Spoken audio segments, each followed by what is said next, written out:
Hello everyone, कैसे हैं आप सभी? बढ़िया। चलिए आज हम बात कर रहे हैं यूपी पुलिस कांस्टेबल का जो पेपर हुआ था आपका 17 और 18 फरवरी को हुआ था, है ना। उसमें से 18 फरवरी का जो फर्स्ट शिफ्ट का पेपर था उसकी मैथ डिस्कस करेंगे, है ना। तो देखते हैं ज़रा कैसी मैथ आई थी, जिससे कि आपको आने वाले यूपी पुलिस का री एग्ज़ाम होगा ना, फिर से एग्ज़ाम होगा, उसमें पता चल जाएगा कि आपको यूपी पुलिस कैसी मैथ पूछता है। पता तो चल गया होगा, उसके सॉल्यूशन देख लेते हैं हम लोग, है ना। चलिए, तो मैं इसके मैथ्स का पोर्शन देख लेता हूँ, आपको दिख रहा होगा स्क्रीन पर, मैं अलग से देख लेता हूँ, है ना। क्वेश्चन नंबर 77 क्या दिया गया था आपको? कह रहा है कि 323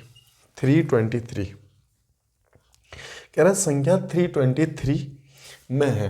कह रहा है कि 323 एक संख्या दे रखी है, आपको दिख तो रहा है ना। हाँ, 323 एक संख्या दे रखी है, इसमें क्या है? तो देखो एक चीज़ बताता हूँ मैं तुम लोगों को पहले कि 323 के अगर मैं फैक्टर करने चाहूँ, फैक्टर, है ना। फैक्टर का मतलब क्या होता है? गुणनखंड होते हैं, हिंदी में गुणनखंड होते हैं। तो फैक्टर का मतलब है इसका एक फैक्टर होगा, एक 17 फैक्टर होगा, और एक क्या होगा? एक 19 फैक्टर होगा। देखो, एक से कटेगी, 17 से कटेगी और 19 से कटेगी। 323 एक ऐसी संख्या है जो एक से भी कटेगी, 17 से भी कटेगी और 19 से भी कटेगी। ठीक है जी। तो इसका मतलब तो ये हो गया कि ये एक कोई प्राइम नंबर नहीं है। प्राइम नंबर मतलब कि अभाज्य संख्या नहीं है। चलिए, अगर मैं ऑप्शन 1 देखता हूँ, कह रहा है 3 अभाज्य गुणनखंड है। क्वेश्चन में क्या दिया गया है? कह रहा है कि 323 में क्या 3 अभाज्य गुणनखंड है? तो 3 अभाज्य गुणनखंड नहीं है। क्यों? एक प्राइम नंबर नहीं है। एक क्या नहीं है? प्राइम नंबर नहीं है। प्राइम नंबर मतलब कि अभाज्य संख्या नहीं है। क्यों? प्राइम नंबर की कंडीशन क्या होती है? प्राइम नंबर की दो कंडीशन होगी, एक तो खुद से कटेगा और एक से कटेगा। यहाँ पर एक से तो कट रहा है, खुद से भी कट रहा है, लेकिन हमें दो चीज़ें चाहिए। इसमें दो चीज़ें सेटिस्फाई नहीं करती। जैसे अगर मैं बात करूँ 17 की, तो एक से करता है और 17 से करता है। तो दो अलग अलग संख्याएं हैं यहाँ पर। एक तो एक हो गई, एक 17 हो गई, लेकिन इसके साथ ऐसा नहीं है। ठीक है, अगर मैं 19 की बात करता हूँ तो एक हो गया, एक 19 हो गया। ठीक है ना। तो ये दोनों तो प्राइम नंबर हैं, लेकिन ये प्राइम नंबर नहीं है। तो इसलिए आंसर क्या हो जाएगा? दो अभाज्य गुणनखंड है। ऑप्शन सी आपका उत्तर हो जाएगा। दो अभाज्य कौन कौन से? 17 और 19 दो अभाज्य गुणनखंड है। इतनी बात समझ आ गई होगी। चलते हैं अगले क्वेश्चन की ओर। देखो, आसान सा क्वेश्चन था, सिंप्लीफिकेशन का 78। क्या कहता है? दिख रहा होगा आप लोगों को। देखो, सबसे पहले ये क्या है? सिंप्लीफिकेशन में बोर्ड मास करते हैं। बोर्ड मास के लिए डिवाइड करेंगे सबसे पहले, है ना।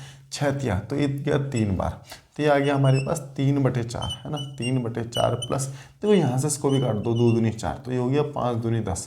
तो कितना हो गया हमारे पास? 5 दूनी 10। तो यहाँ से कर दिया सीधा हमने, कितना? 10।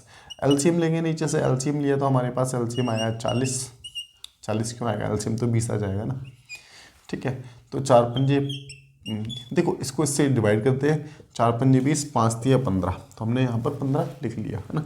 10 दूनी 20, इस 2 की मल्टीप्लाई होगी यहाँ पर, और ये आ जाएगा हमारे पास 2। तो कितना आ गया? 17/20 आपका आंसर हो जाएगा। 17/20। समझ आ गई होगी ये बात।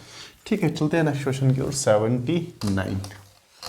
और ना समझ आए तो कमेंट में बताना, फिर से देखेंगे, ठीक है ना। समझ आ ही जाएगा वैसे तो। ठीक है, 79। हाँ जी, 79। देखो 79 भी आसान सा ही क्वेश्चन था, कुछ भी नहीं था, सिंप्लीफिक जोड़ना था इसको, है ना। इसको बस लिख लेना ध्यान से। देखो, इसमें कईयों को अगर दिक्कत आती है ना, तो क्या करते हैं, दशमलव के नीचे दशमलव लिख लेते हैं और बाद बाकी ऐड कर लेते हैं बस, है ना। सिर्फ दशमलव के नीचे दशमलव लिख लो और बाद बाकी नंबर लिखते चले जाओ। तो यहाँ से आ गया हमारे पास 7.6, है ना। ये हो गया 0.3, है ना। और यहाँ पर आ गया 2। 2 है तो 2 कहीं भी लिख लो, 2 यहाँ पर लिख लेते हैं। चलो, तो हमारे पास जब हम इसको ऐड करेंगे, 4 8 6 14, और कितना हो रहा है? 16 16 6 कितना हो गया हमारे पास? 22 22 और 3, 22 3 25 25 और 1 26, है ना। 26, और इसको जोड़ेंगे तो कितना? 19। तो हमारे पास ये आंसर आ जाएगा। आंसर कौन सा आएगा आपका? आंसर आएगा सी। सी आपका उत्तर हो जाएगा। समझ आ गई होगी ये बात। चलिए नेक्स्ट क्वेश्चन की ओर चलते हैं। दिख रहा होगा सब कुछ ठीक ठीक लग रहा है ना, है ना। कोई दिक्कत, समस्या, परेशानी आती है तो डॉक्टर को दिखाओ।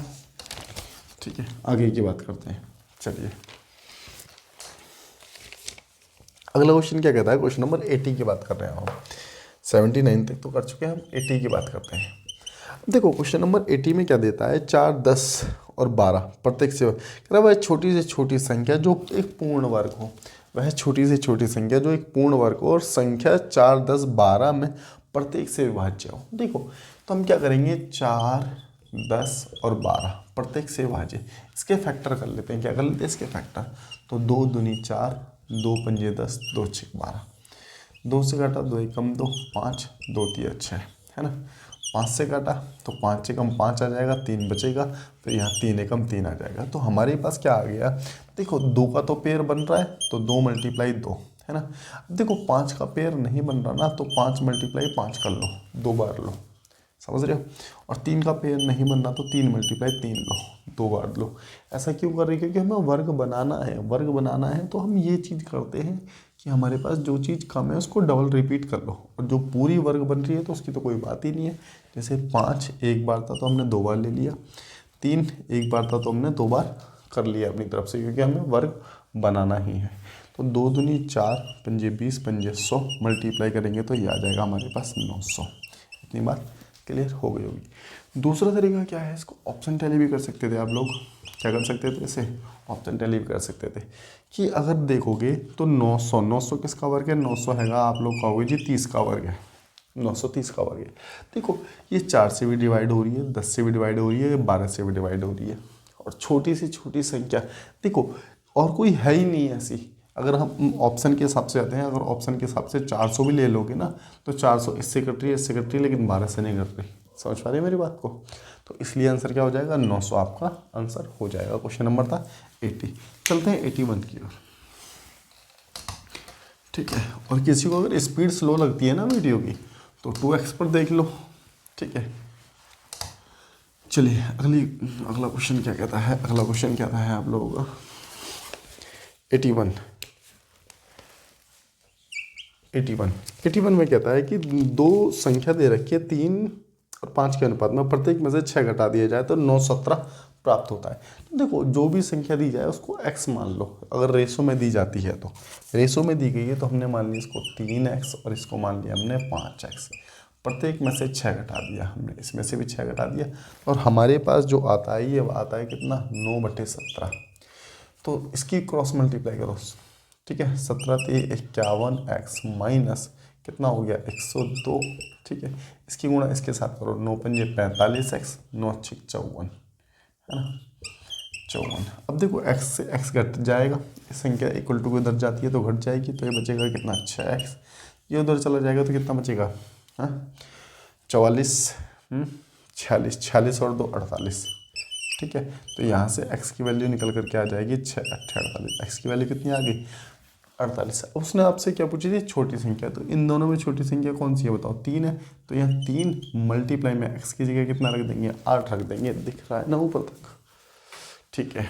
हाँ तो कितना हो जाएगा, अब यहाँ पर मल्टीप्लाई कर देंगे तो 24 आपका उत्तर हो जाएगा। इतनी बात क्लियर हो गई होगी आप लोग, है ना। चलिए चलते हैं अगले क्वेश्चन की ओर। अगला क्वेश्चन क्या कहता है, अगला क्वेश्चन कहता है 82 क्या कहता है, कह रहा है कि ए बी का 250% है। ए जो हैगा वो बी का, देखो बी का 250% है, ठीक है, 250% है, ठीक है ना। ज़्यादा उधर हो रहा है तो मैं इधर लिख देता हूँ, क्वेश्चन के नीचे ना जाए बस, है ना। ए जो हैगा वो बी का 250% है, 250% है, तो ये हो गया हमारे पास 100%। बात क्लियर हो रही है। देखो जब का की बात करता है ना, का मतलब होता है मल्टीप्लाई। उसने कहा बी का 250% है, ए जो है वो बी का मतलब है गुणा। यहाँ से 0 से 0 काट दो, 5 दूनी 10 और 5 25। तो यहाँ से ए की वैल्यू जो आएगी, देखो वैल्यू ए की वैल्यू होगी 5 और बी की वैल्यू होगी 2। क्यों, इक्वल टू का साइन है तो इसके साथ मल्टीप्लाई हो रहा है ना। अगर ए की वैल्यू निकालेंगे तो ए की वैल्यू 5 और बी की वैल्यू निकालेंगे तो बी की वैल्यू 2। तो ए की वैल्यू 5 आ गई और बी की वैल्यू आ गई 2, ठीक है ना। क्वेश्चन में क्या दिया गया है, क्वेश्चन में कह रहा है कि बी कह रहा है ए प्लस बी का कितना परसेंट है। बी जो है का देखो बी का क्या है, ये रहा बी, ए प्लस बी का इसका कितना परसेंट है, बस ये पूछा है। इसको जब कैलकुलेट करेंगे तो आप लोगों का आ जाएगा कितना 200 अब जो 200 को 7 से डिवाइड करोगे तो आप लोगों को कुछ इस प्रकार से दिखेगा 7 दूनी 14 है ना, तो 6 7 8 56 है ना, ये आ गया। तो बचेगा कितना शेष 4 बचा, नहीं दिख रहा ना यहाँ तक दिख रहा है तो है, ठीक है। तो इसको कैसे लिखते हैं हम, 28 सही, ये वाली सही में आती है 28 सही 4/7। तो ऑप्शन कौन सा होगा आंसर आपका, ऑप्शन बी आपका उत्तर हो जाएगा, ठीक है ना। चलते हैं नेक्स्ट क्वेश्चन की ओर। अगला क्वेश्चन देखते हैं, क्वेश्चन नंबर 83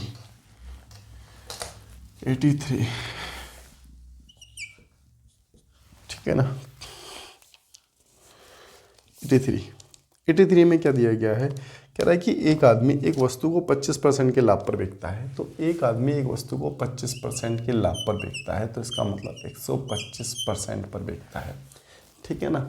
देखो अब इन क्वेश्चनों में अगर दिक्कत होती है ना, तो मैंने चैप्टर कुछ चैप्टर करा रखे हैं, जैसे लॉस एंड प्रॉफिट करा रखा है, तो तुम उसकी वीडियो देख सकते हो, ठीक है ना, आप लोगों को सही समझ आ जाएगा, ठीक है।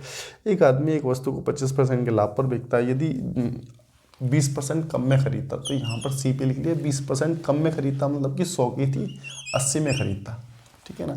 और क्या कहता है कि 12 रुपये 60 पैसे कम में बेचता। तो देखो अगर बेचने की बात करेगा तो हम इधर रखेंगे, खरीदने की बात करेगा तो इधर रखेंगे, ठीक है ना। ये एक पूरा टाइप है लॉस एंड प्रॉफिट का, ठीक है। चलिए, तो कहता है कि 13% का उसे लाभ होता है, 13% का 30% का लाभ होता है। 30% का लाभ मतलब कि 30%। अब इसका 30% निकाल देते हैं, 30% कितना हो जाएगा 8 या 24 में जोड़ देते हैं, तो कितना आ गया हमारे पास 104% बराबर में 125% माइनस 12 रुपये 60 पैसे। इसको इससे घटाएंगे तो ये बचा हमारे पास 21%। 21% की वैल्यू हमारे पास ये आ गई। इतनी बात समझ आ रही होगी आप लोगों को, ठीक है। ये 21% नीचे आ जाएगा, तो 21 इंटू में कितना आ गया हमारे पास 100। 0.60 कैंसिल आउट हो गई, कितनी बार जा रहा है 6 बार जा रहा है, तो कितना आ गया यहाँ से आपका सीपी निकल करके आ जाता है। सीपी कितना निकल करके आ गया 60 रुपये आप लोगों का सीपी निकल करके आ गया। इतनी बात क्लियर हो गई होगी मेरे हिसाब से आप लोगों को, है ना।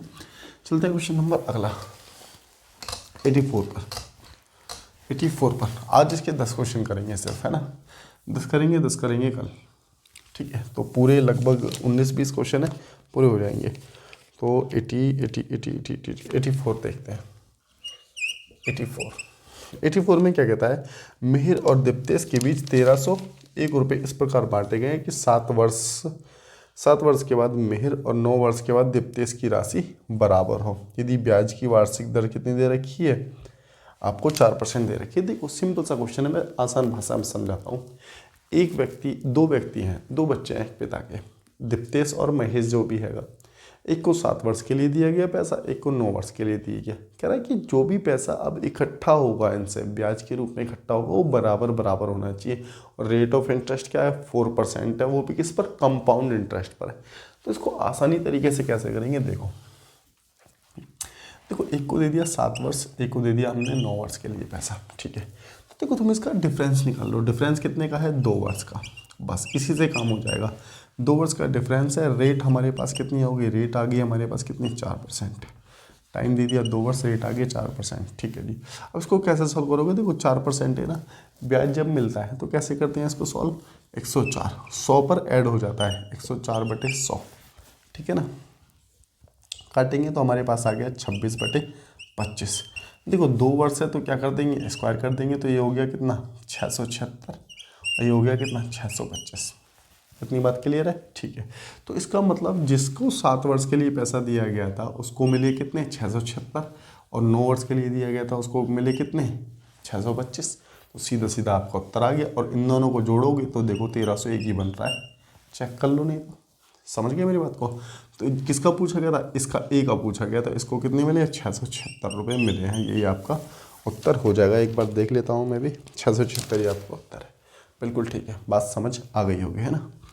अच्छा क्वेश्चन था ये, क्वेश्चन अब आया है थोड़ा सा ठीक, अब तक का ये क्वेश्चन थोड़ा ठीक आया है, बाद बाकी तो लेवल वैसे इजी ही था, ठीक है। चलिए क्वेश्चन नंबर 85 देखते हैं। क्वेश्चन नंबर 85 है ना। चलिए 2 क्वेश्चन और करेंगे अभी। अभिषेक, विमल और चिन्मय इंटर इनटू पार्टनरशिप। ठीक है, 3 लोग हैं जो क्या करते हैं, पार्टनरशिप करते हैं। अभिषेक विमल के निवेश का 3 गुना। देखो अभिषेक जो है विमल पान बाहर है, क्या है वो, ठीक है पता नहीं। अभिषेक विमल के निवेश का 3 गुना, अभिषेक जो है विमल के निवेश का 3 गुना निवेश करता है। ठीक है जी। और विमल चिन्मय द्वारा, देखो विमल जो हैगा चिन्मय द्वारा 2/3 इसने मेंशन कर दिया। देखो अपॉन की जो वैल्यू होती है उसे भी हम x मान सकते हैं। देखो ये जब 2x है तो ये अपने आप ही 6x हो जाएगा, नहीं क्योंकि विमल का क्या है 3 गुना है ये। ठीक है, अब देखो तीनों सेटिस्फाई कर रहे हैं, कहानी यहाँ पे ख़त्म हो जाती है। बस इन तीनों का सम कितना दे रखा है, इन तीनों का सम है हमारे पास 6, 3 9 तो 11। और उसने क्वेश्चन में कितना दे रखा है, क्वेश्चन में आपको दिया गया है 5500 रुपये। 5500 रुपये, तो इसको डिवाइड कर दो, 11 पंजे 55, एक की वैल्यू कितनी आ गई, 500 आ गई। क्वेश्चन के नीचे आ रहा है क्या, क्वेश्चन के नीचे आ रहा है लगता है ये। इसको यहाँ से हटाओ अभी, इसको यहाँ से हटाओ, इसको यहाँ लिखो 5500 डिवाइड बाय 11x, यहाँ से निकाला ये है ना। एक की वैल्यू कितनी आ गई, 500 आ गई। चिन्मय का पूछा है तो मल्टीप्लाई 3 कर देंगे तो कितना आ गया हमारे पास, 1500 रुपये निकल करके आ गया। इतनी बात क्लियर हो गई होगी है ना। चलिए नेक्स्ट क्वेश्चन की ओर चलते हैं, नेक्स्ट क्वेश्चन की ओर चलते हैं। क्वेश्चन नंबर 86 क्या कहता है देखते हैं। 86 में दिया गया है आप लोगों का, कह रहा है 3 संख्या दूसरी संख्या पहली संख्या की दोगुनी है। कह रहा है कि 3 संख्या में दूसरी संख्या है पहली संख्या की दोगुनी है, तो इसको x मानो, इसको 2x मानो। और कहता है कि और तीसरी संख्या से 3 गुनी है, और तीसरी संख्या से 3 गुनी है। इसको ऐसे ही कर लो ना, इसको 1, इसको 2 और इसको 3 मानो, है ना। पहली संख्या दूसरी से दोगुनी है, पहली जो संख्या है दूसरी से दोगुनी है, x हो गया, ये 2x हो गया। ठीक है, और तीसरी से 3 गुनी, तो इसको अब x माना, तो ये हो जाएगा 1 मिनट गुना दूसरी पहले की दो गुनी है भाई, दूसरी ये दो गुनी है इसकी, ये 2 गुनी है इसकी, और ये इसकी 3 गुनी है। तो अगर हम 2 मानते हैं तो इसको 6 मानना पड़ेगा, और इसको 3 मानना पड़ेगा। बात समझे। अब देखो तीनों सेटिस्फाई कर रही हैं, और याद रखना 90% केस में ऐसा ही बनता है, मतलब कि ऐसा ही बनता है इन द सेंस कि यही नंबर बनता है, याद रखना। तो इसको वैसे भी याद रख लो कि ये 6x है। अब देखो ये इसका 2 गुना हो रहा है और ये इसका 3 गुना हो रहा है, हो गया ना सेटिस्फाई। ठीक है जी, तो 3 6 2 ये रेशो भी तुम वैसे भी याद रख सकते हो। ठीक है, तो इसको जोड़ेंगे तो 6 3 9 2 11, हमारे पास सम कितना हो रहा है 11x। और उसने जो वैल्यू दे दी है 11x की वैल्यू कितनी दे दी है उसने आप लोगों को, 11x की वैल्यू क्वेश्चन में दी गई है 66। और 66 वैल्यू नहीं दी, उसने एवरेज दिया 3 संख्याओं की, तो मल्टीप्लाई 3 करेंगे और डिवाइड बाई करेंगे 11 6 66, है ना। तो 1 की वैल्यू हमारे पास कितनी निकल करके आ गई, 18। 1 की वैल्यू निकल करके आ गई। फाइंड द स्मॉलेस्ट नंबर, तो ये वाला है ना, मल्टीप्लाई 2 कर देंगे तो 18 दूनी 36 हमारे पास स्मॉलेस्ट नंबर आ जाएगा। तो इतनी बात क्लियर हो गई होगी, है ना। लास्ट क्वेश्चन कर लेते हैं आज का 87 आज का लास्ट क्वेश्चन कर लेते हैं बस। ठीक है, फिर उसके बाद बाकी बचे हुए क्वेश्चन नेक्स्ट क्लास में करेंगे। चलिए बाकी कमेंट में बता सकते हैं आप लोग, जैसा भी आप लोगों को लग रहा है ना। तो बात कर रहे हैं 87 की, लास्ट क्वेश्चन है आज का। मोहन एंड श्याम, दिख तो रहा है ना सब कुछ ठीक है। मोहन एंड श्याम, मोहन और श्याम 800 रुपये में एक काम करते हैं। मोहन जो है अकेला 6 दिन में करता है। ठीक है, श्याम जो हैगा 8 दिन में कर सकता है। और रमेश की मदद से, देखो रमेश मदद कर रहा है तो रमेश भी है, मोहन भी है और श्याम भी, क्योंकि उसने मदद की है। सिर्फ कितने दिन में करते हैं, 3 दिन में करते हैं। ठीक है जी, एलसीएम अगर लेते हैं टोटल वर्क निकल के आ जाएगा हमारे पास कितना, 24, 6 चौक 24, 8 3 24 और 3 8 24, है ना। ठीक है, देखो इसमें क्या है, इसमें रमेश भी है, मोहन भी है और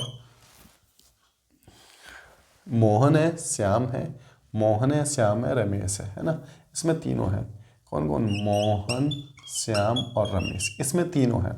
इसमें कौन है? इसमें मोहन है और इसमें कौन है? इसमें श्याम है। ये एफिशिएंसी निकाल ली। टाइम एंड वर्क मैंने बहुत अच्छे से करा रखा है इसी यूट्यूब पर, इसी चैनल पर, तो उसको भी देख सकते हो आप लोग, है ना। अब एक चीज़ देखो, मोहन मोहन, श्याम श्याम, तो देखो 4 3 7, तीनों को मिलकर 8 बन रहा है और 2 को मिलकर 7 बन रहा है। तो सिर्फ राम का कितना बचा? राम का बचेगा कितना? 1। बात समझे मेरी? राम का बचा कितना? 1। इतनी बात क्लियर हो गई होगी आप लोगों को, ठीक है जी। राम की एफिशिएंसी निकाल ली हमने यहाँ पर सभी की एफिशिएंसी निकाल दी है, ठीक है जी। अब एक चीज़ देखो, तीनों की एफिशिएंसी हमारे पास कितनी आ रही है? कि 8 निकल करके आ रही है। तो उसने टोटल पैसा कितना दिया? 800 रुपये। तो इसको डिवाइड कर दो, एक की वैल्यू कितनी निकल करके आ गई? 100 रुपये। पूछी किसकी है? श्याम की पूछी है ना क्वेश्चन में। किसकी पूछी है देख लेते हैं। फाइंड द, हाँ श्याम की। मल्टीप्लाई 3 से कर दो, तो 3 से करोगे तो हमारे पास आंसर कितना आ जाएगा? हमारे पास जो आंसर आ जाएगा 3 से मल्टीप्लाई करके 300 आपका उत्तर होगा। चलिए, तो मेरे हिसाब से तो बात समझ आ गई होगी। आज के लिए इतना ही करते हैं, बाद बाकी मिलते हैं नेक्स्ट वीडियो में। नेक्स्ट वीडियो जहाँ तक ये कल ही हो जाएगी आप लोगों की। 10 क्वेश्चन, 9 क्वेश्चन और रह रहे हैं, 9 क्वेश्चन कल और शूट कर लेंगे। चलिए, जब तक के लिए thank you, tata, bye bye और ट्रैक।